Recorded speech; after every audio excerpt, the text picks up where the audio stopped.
আসসালামু আলাইকুম। কড়াইয়ে খাঁটি সরিষার তেল ঢেলে নিলাম। বাহিরের আবহাওয়া একটু দেখাই। বৃষ্টির দিন, মেঘাচ্ছন্ন আকাশ, চারিদিকের পরিবেশ কত সুন্দর গাইজ, দেখুন অনেক সুন্দর আবহাওয়া।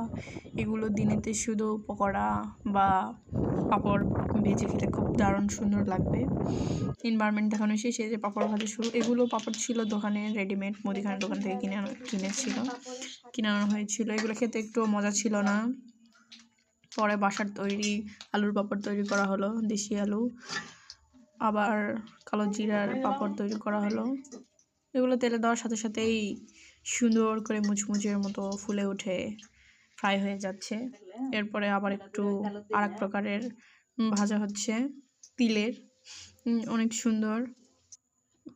এরপরে একটু ট্রাই করে দেখি কেমন লাগে। উত্তরবঙ্গের মানুষের একটু চিনি দিয়ে খেতে বেশি পছন্দ করে, মিষ্টি। আবার এর সাথে শুকনো মরিচের পেস্ট করে দিলেও সুন্দর লাগে, অনেক ভালো লাগে।